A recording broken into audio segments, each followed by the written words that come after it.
Welcome to Recruit, Hire, Lead to Retain.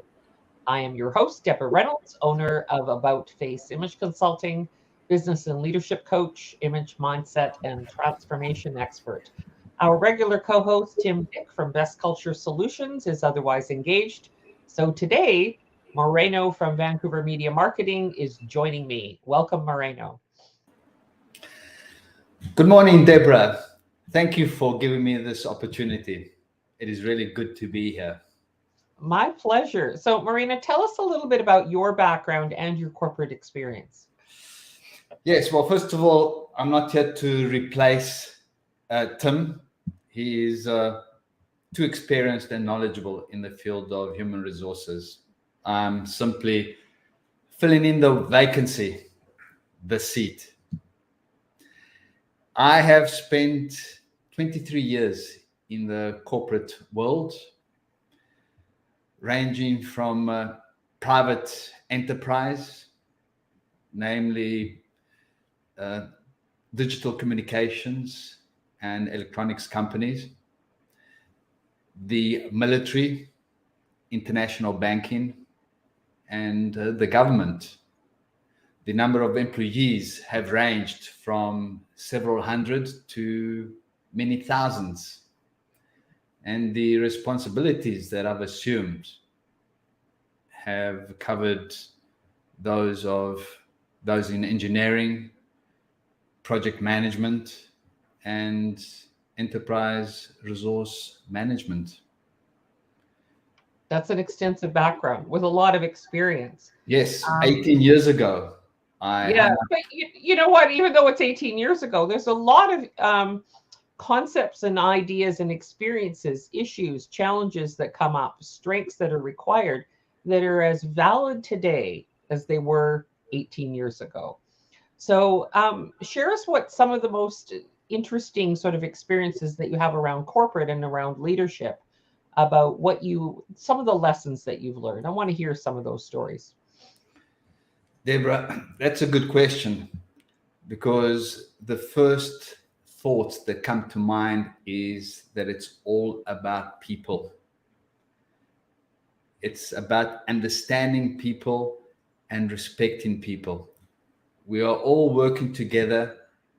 We're all there for a common cause, for the same reasons that we need something to contribute to, something significant to do. And we are really there to earn a living.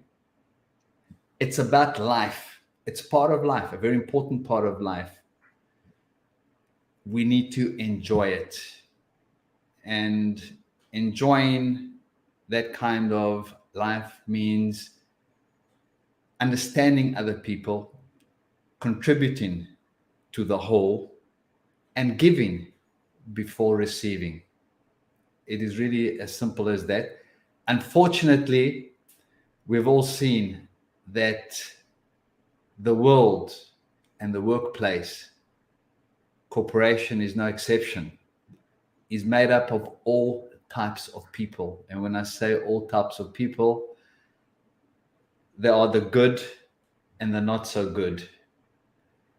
And like it's important for us to be streetwise outside in our normal daily life, in a corporate environment, Deborah, we also need to be streetwise in the sense that we need to understand people, understand human behavior, what drives people. It is not always obvious or clear.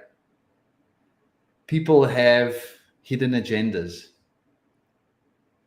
Often they want to help you, and unfortunately, often they want to take you down because the universal law applies to the corporate environment as well.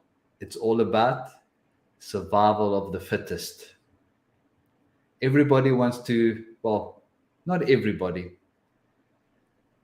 many people, perhaps most people, want to get to the top. And to get to the top means engaging in a competition, which we would like to be fair, often is not. That sums up the corporate environment holistically. Yeah, interesting perspective. But you shared something really important, which is the element of relationships and how critical is that is. And I totally agree with that, Moreno. From my 32 years plus in working in business and beyond, even longer working in government, um, I can tell you that that aspect of leadership is and of if you want to assume the position of leadership, being able to get along with a wide variety of personalities, to be able to connect with these diverse personalities in the workplace environment, with vendors, suppliers, clients, so forth, that is such a critical skill that you have to be able to have that inner awareness, to be able to be present and to be aware and observe what kind of a person am I dealing with here, and how do I connect and build a relationship with this person right now that I'm in conversation with, or perhaps even in conflict with? How do you diffuse? So, that ability to get along with a wide variety of personalities and building those relationships so that everyone benefits and is enhanced, and the company and corporation is enhanced, is a very vital skill that will set somebody very well positioned to move up into a leadership position. Absolutely critical. Any other lessons that you want to share with us? Definitely. When you talk about moving up, we visualize the pyramid, and most of the people are at the bottom, and it's the entry level. They're the doers. And as we climb the corporate ladder, as you've often heard said, the darker gets the mask of deceit.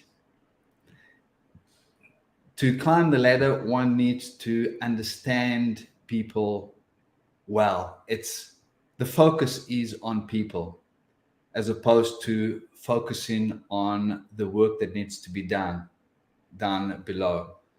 And as one rises in the corporation, one needs to deal with people more. And when one deals with people, one needs to understand them. And people are naturally complex, and it requires not only theory, but experience in understanding people. Things don't always work out, and that is normal, because things are not meant to work smoothly. Things break, things are not clearly understood, things change, people change, and we need to accommodate these changes and adapt. We need to be flexible, like has Yep. often like Those has been important said. skills, that flexibility is really important, Moreno. Right. Absolutely. Yes, we should be like water, take on the shape of the vessel that we're in, or even running water. Water can be still, and water can be rushing. And depending on where we're at and what is being done, we need to change not who we are, but how we behave accordingly. And obviously, we always need to have the other person or persons in mind. Understand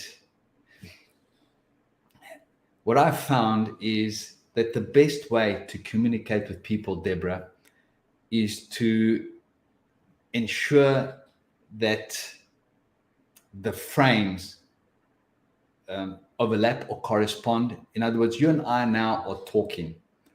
And before we decided to join this conversation this morning, we were not, well, you knew about the topic, I didn't. So my frame of reference was different to yours.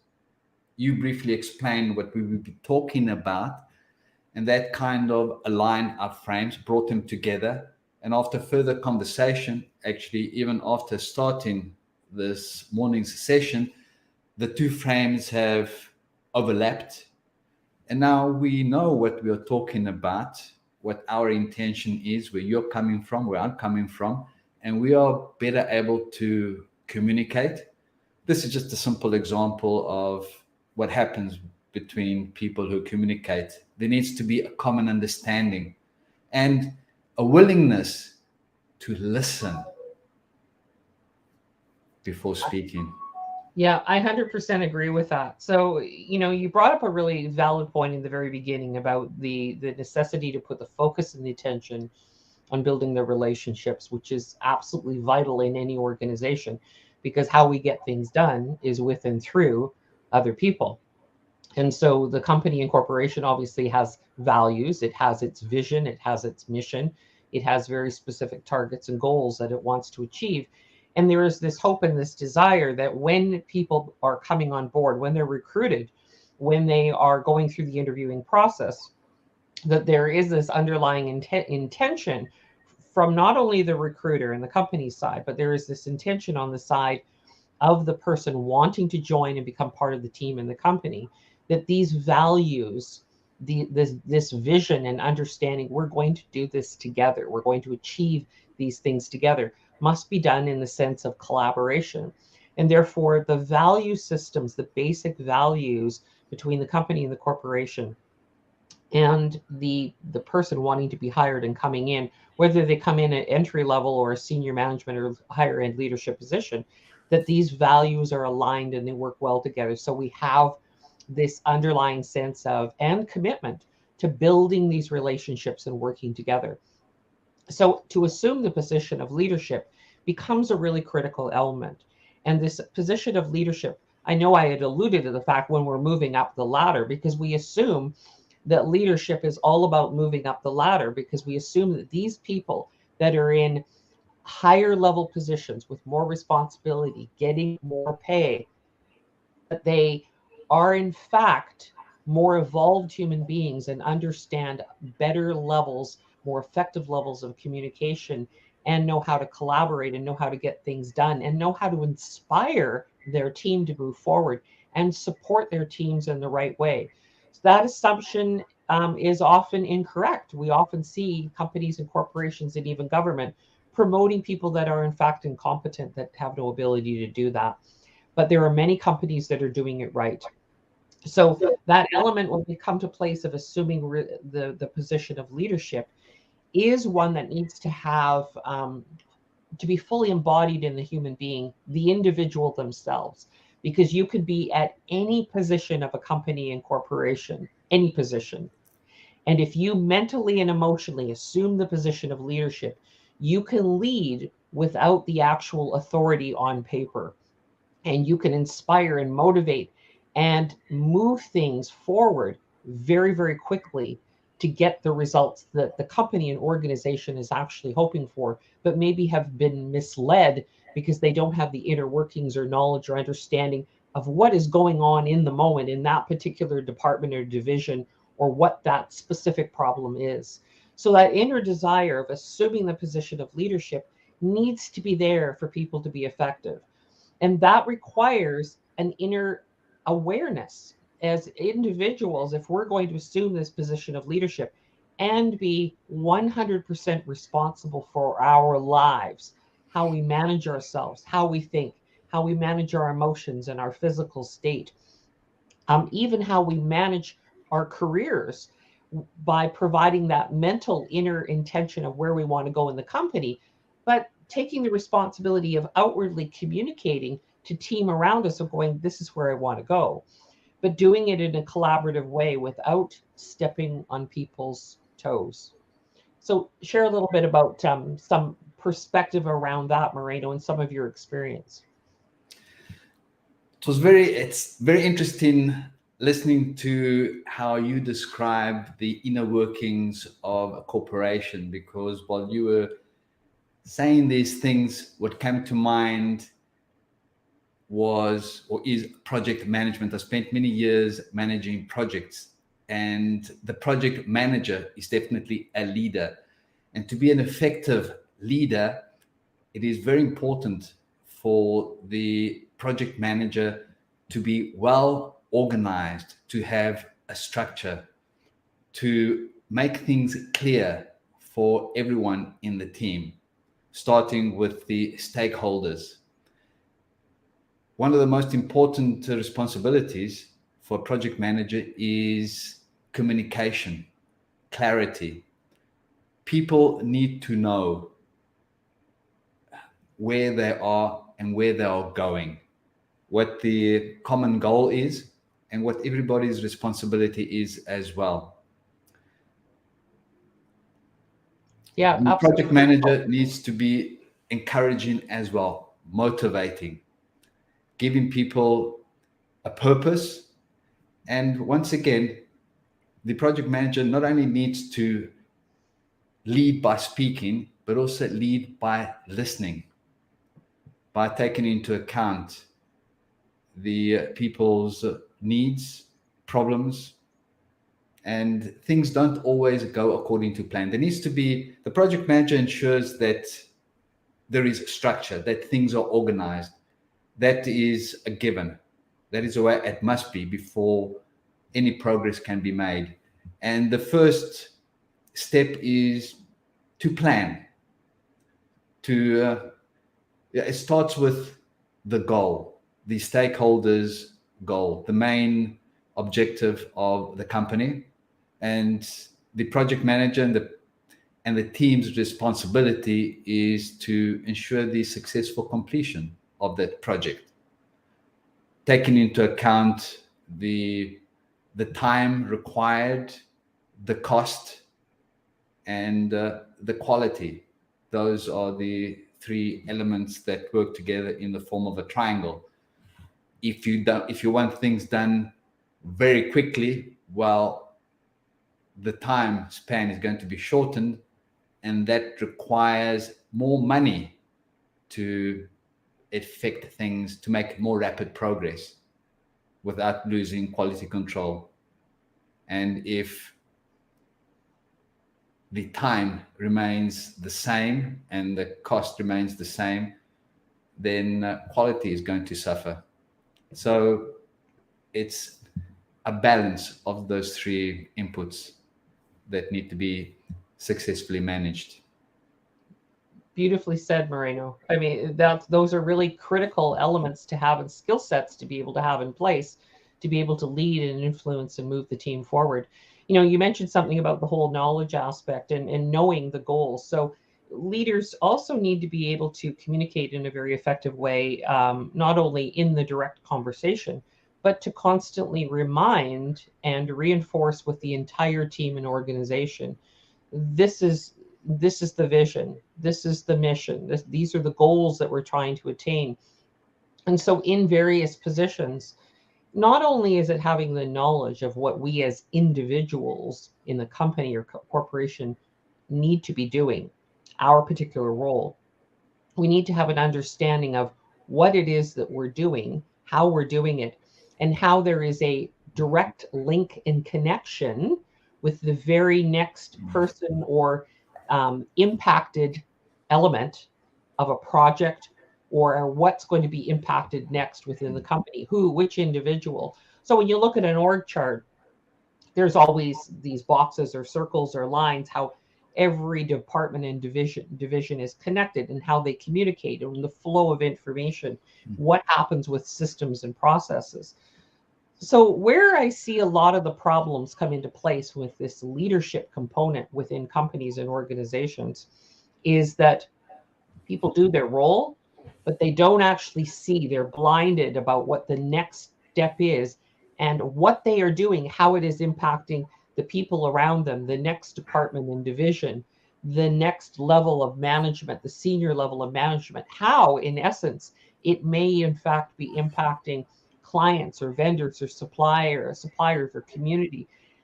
Often employees are blinded to the effect or kept away from the impact of the big picture. And the big element too of inspiring people and bringing up that passion and that energy is that buy-in to that big picture and vision. The corporate culture as a whole, this is what we're trying to do and accomplish. And so everything that we are doing in the position that we're in, we know has a direct impact on what's going to happen down the line, and we know who it's going to impact.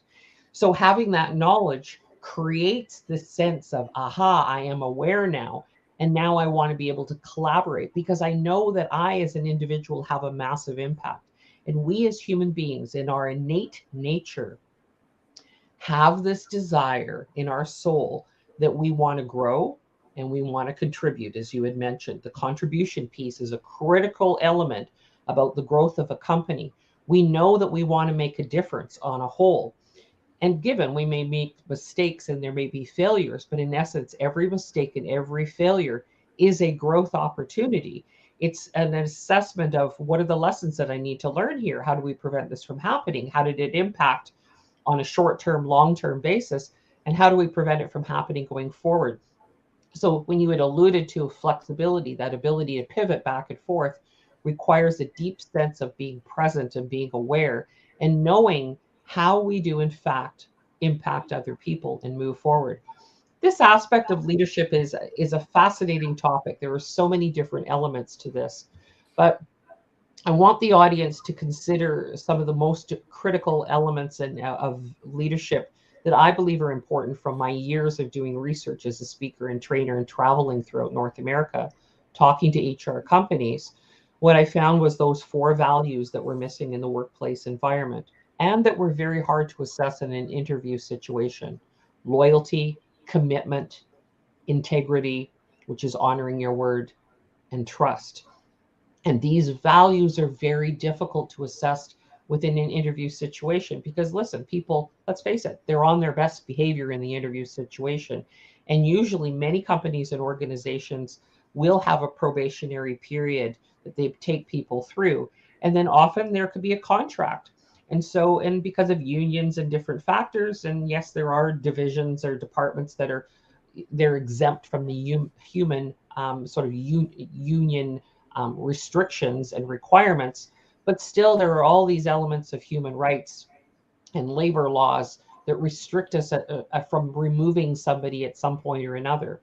So being able to be discerning as a recruiter when you're hiring and leading is knowing, am I, as the recruiter, and am I backed by a company that has solid core values with the intention of building relationships and building people up, that we are collaborative in nature, we have an intention to continue the collaboration and cooperation and the development of team.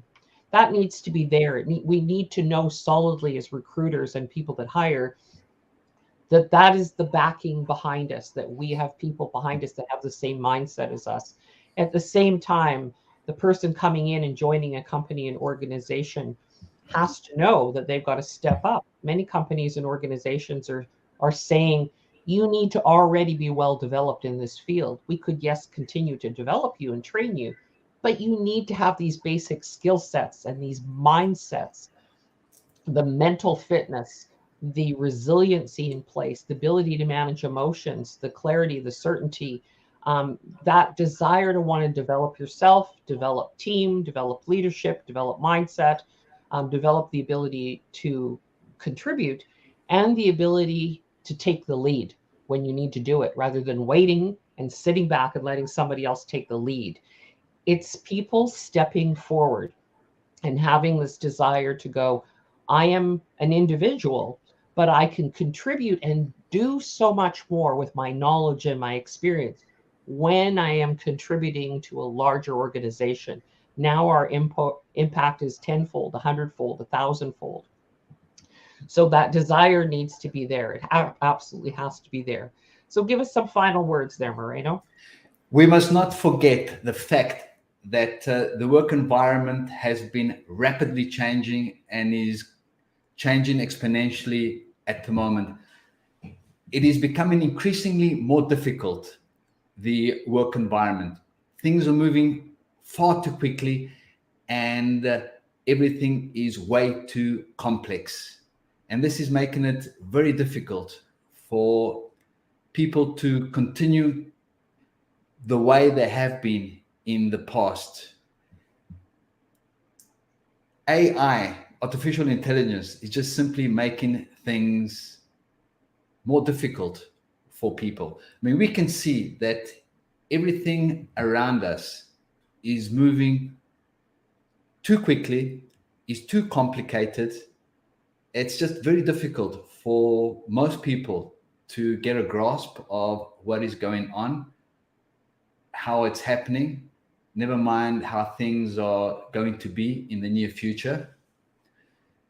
The best way for us to adapt is to slow down, work fewer hours, take longer breaks, be like the Europeans. When it's lunchtime, they take several hours. There's no eating at the desk. When it's lunchtime, you go out the office, you stop working, and you go and have your lunch break. And when the end of the day has been reached, you stop, you go home. You don't carry on with your work. You don't receive any calls related to your work. You're not expected to resolve issues, problems during non-working hours. And that is the way that we need to live to maintain our sanity. Look at the number of hours that the French live. I think it's a maximum of 37 hours a week. Many countries in Europe don't work as hard as the Americans, yet they are as successful and they are happier. They live a more tranquil life. That is the way that I believe we should be. It's not only the Americans that work too many hours. Look at the Japanese. Look at the Koreans.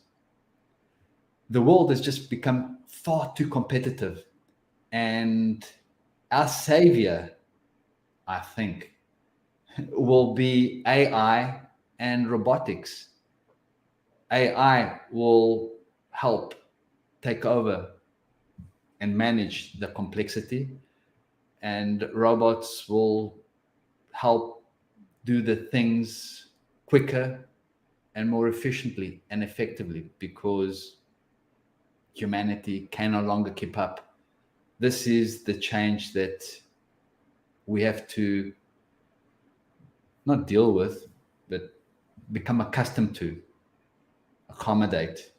It has become part of our lives.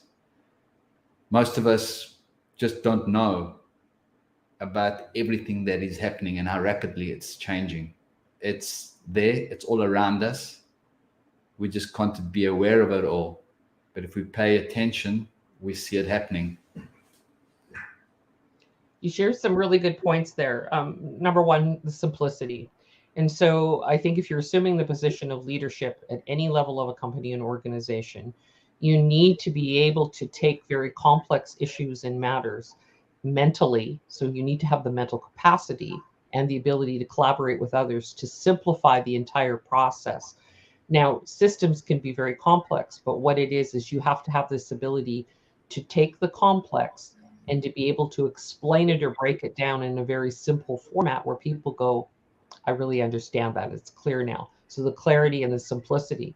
The other point that you mentioned was the topic of happiness. And this really comes down, if you really are mastering your mental fitness, it is about the meaning that we attach to things. So we have an issue or a problem or a challenge, we attach a meaning to that. And the idea is approaching all issues and challenges and problems with joy and happiness and a passion and being curious. And that requires a very critical state of mind, which is a well-developed mind, to be able to tap in to the happiness element, the positive intelligence component, to be able to leverage the prefrontal cortex of the brain, thinking in the right way to allow full knowledge and awareness of what it is going on around us and how we can navigate that with calm, with focus, with ease, with deep awareness and understanding without getting triggered by the process and moving into a state where our emotions take a deep dive and we end up being depressed. So this element of, assuming the position of leadership requires managing self, managing our mind, and our ability and our desire to connect with other people. So, Moreno, I want to thank you for joining us today. And to our audience, we are now wrapping up our session of Recruit, Hire, Lead to Retain. The topic today, assuming the position of leadership. Thank you for joining us, and we will see you next time. Thank you very much. Thank you, Deborah. Bye-bye. Bye-bye.